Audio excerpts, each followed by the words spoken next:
Today, we look at Oliver Wahlstrom, his season that was, and why his future with the Islanders may be one of the most important of any player on the current roster. Plus, we'll discuss how Kieffer, Bellows, and Mathew Barzal did at the World Championships. We'll also have our Islanders birthday of the day and a lot more coming up on today's Locked On Islanders podcast. Your Locked On Islanders, your daily podcast on the New York Islanders. Part of the Locked On Podcast Network, your team every day.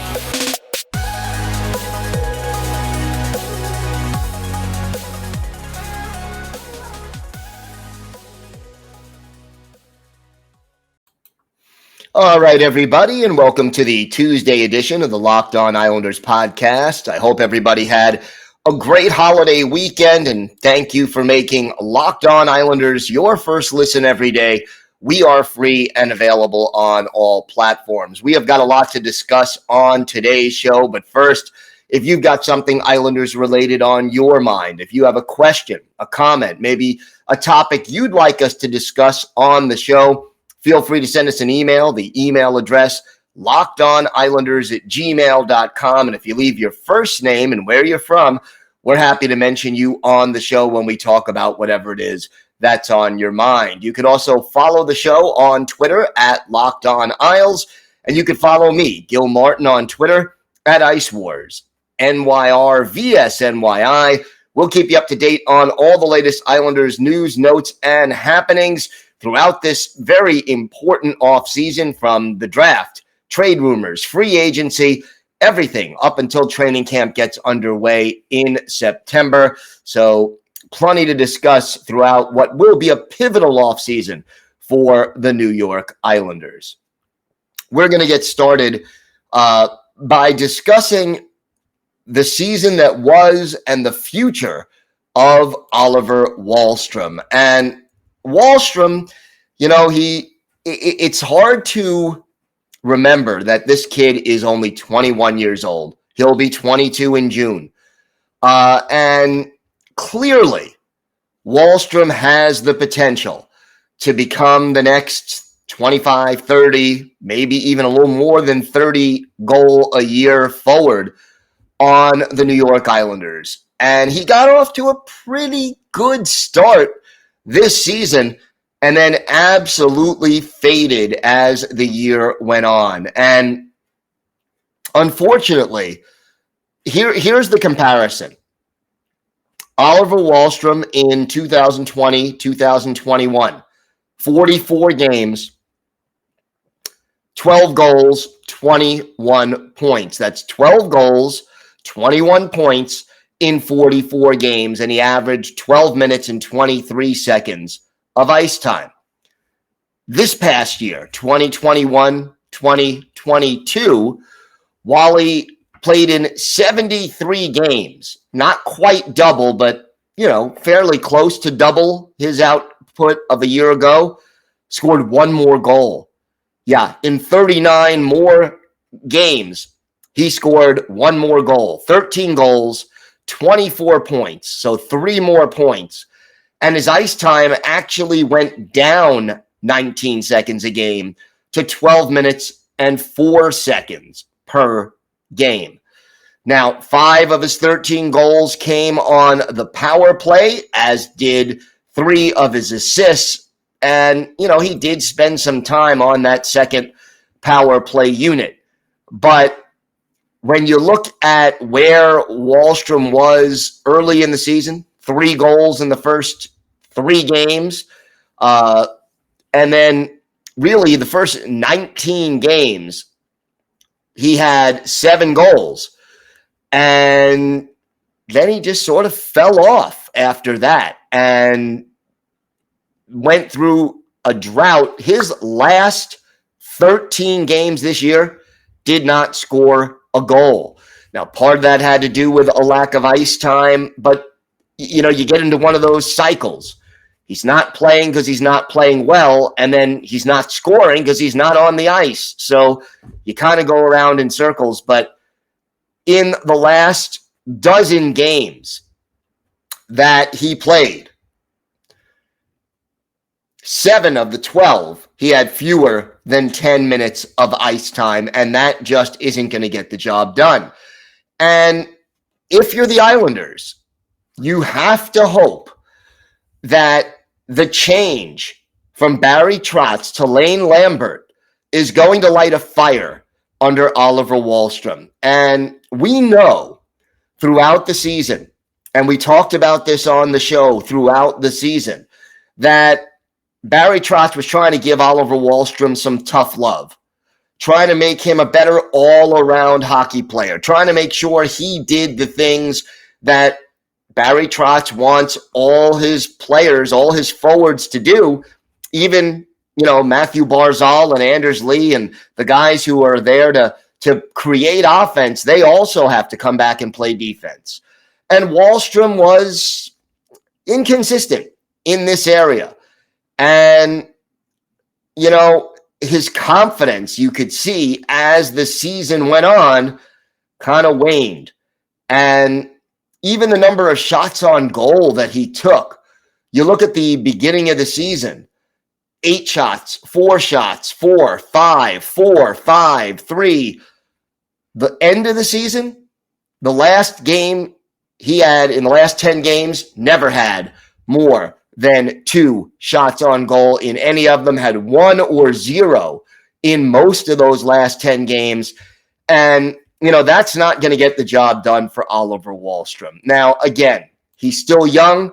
He still has an opportunity to become something more than what he is so far. And again, Wally is not a small guy. He's 6'2", 205. So the bigger power forward types do tend to take a little longer to develop. But right now, Oliver Wahlstrom has got to start showing that he is capable of delivering a little bit more than what he did this season. He took a step back this past year, and Islander fans were really hoping he was going to take a step forward. Still finished 4th on the team among forwards in shots on goal, more than a lot of guys who played a lot more minutes than he did, but wasn't as productive with those shots. And the shooting percentage, 8.3%, that started off a lot better and sort of fell as the year goes on. So I'm going to say this. I think one of the reasons that Barry Trotz is no longer the head coach of the Islanders was his failure to get more out of Kieffer, Bellows, and more importantly, Oliver Wahlstrom, because Bellows, again, showed more signs late in the season of stepping up and taking his game to another level.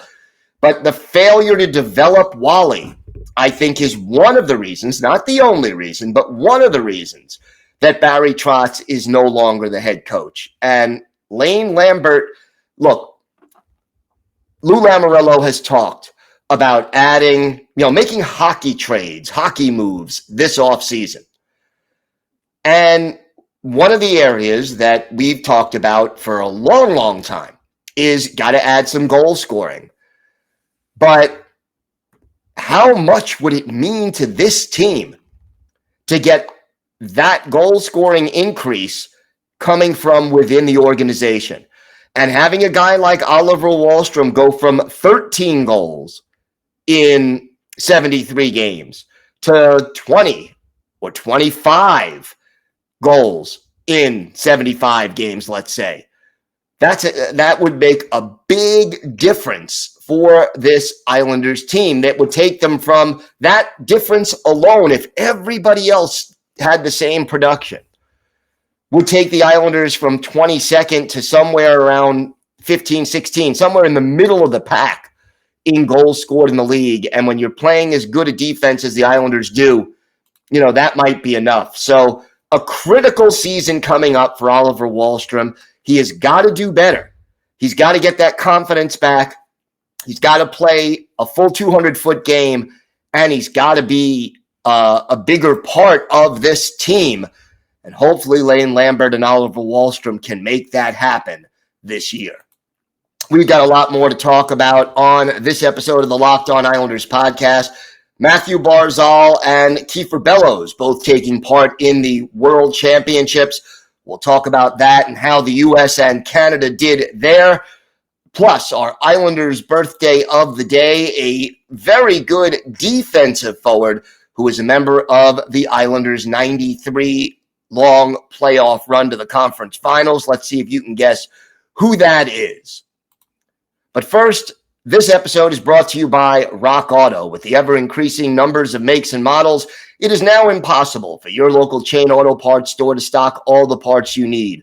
So why endure often pointless or seemingly intimidating questioning while the person behind the counter orders the parts on their computer, choosing only the brands their warehouse happens to carry?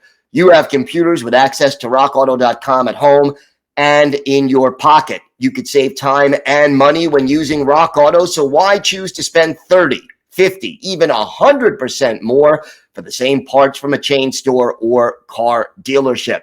Rock Auto is a family business. They've been serving do-it-yourselfers for over 20 years, and they have everything you could need, from brake parts, tail lamps, motor oil, even a new carpet. Go to rockauto.com right now and see all the parts available for your car or truck. Right, Locked On in there. How did you hear about us box so they know we sent you?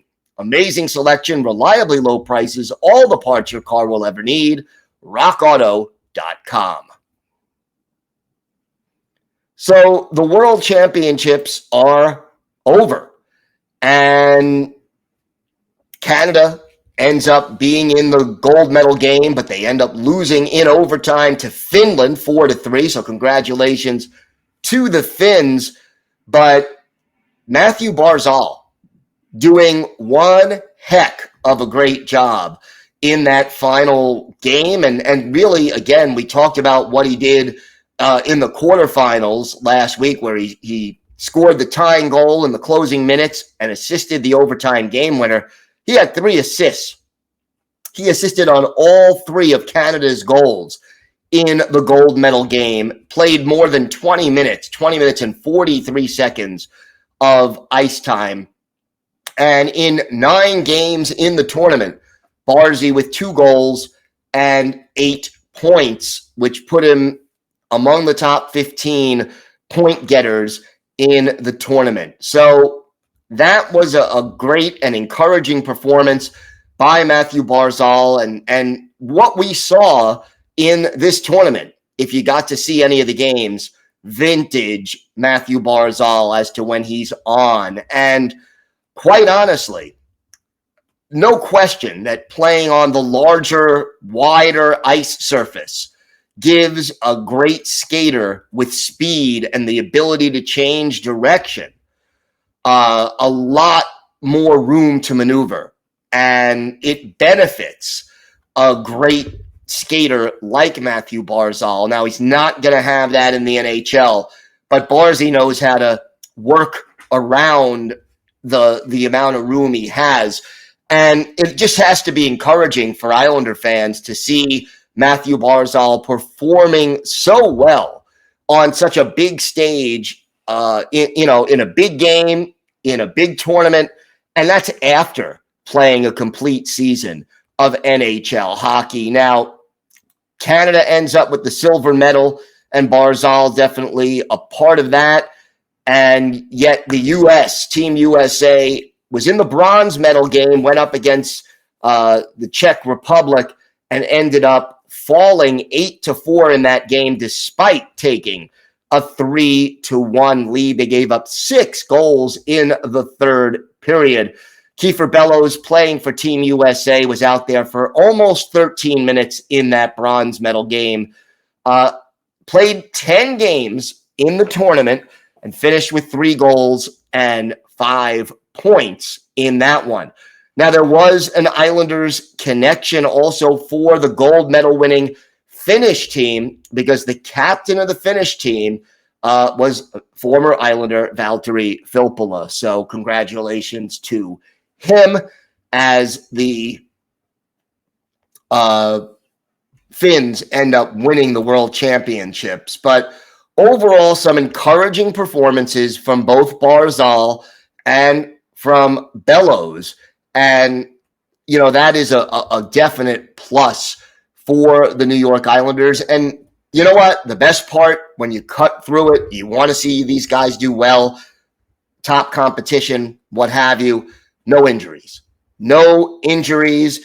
I think so many Islander fans have flashbacks to what happened at the Olympics when John Tavares was injured at that tournament and missed the rest of the regular season, and that more or less destroyed the Islanders' prospects for making the playoffs that year. To lose a player at the World Championships in a game that doesn't affect the NHL standings, to a serious injury that would prevent them from being ready for training camp, that would be a disaster. But thankfully, nothing, and you get the benefit of playing against top competition on a world stage, representing your country, and just gaining more big game experience. So congratulations again to the Finns. Canada with the silver, and the United States finishing in fourth place, falling just short as they tried to get to the bronze. But overall, Islander fans have to be encouraged by what they saw from Barzal and from Bellows. We have got more to get to on this episode of the Locked On Islanders podcast. We've got our Islanders birthday of the day, a key member of the 1993 Islanders team that went all the way to the conference finals and shocked the world. Let's see if you can guess who this defensive forward is. All that and more coming up on this episode of the Locked On Islanders podcast. Thanks again for making Locked On Islanders your first listen every day. We are free and available wherever you get podcasts. And yes, that does include YouTube. Time now for our Islanders birthday of the day. We are a couple of days late. Sunday was the 59th birthday of former Islanders center Claude Loisel. Loisel, a second-round pick of the Red Wings back in 1981, made his Red Wings debut in 81-82, scored his first goal in 4 games, later played for the Devils and the Quebec Nordiques, then the Toronto Maple Leafs, and joined the Islanders late in the 91-92 season, stayed with the Isles for 92-93 and 93-94, played 18 games during the Islanders' run to the conference final in 1993 and had 3 assists.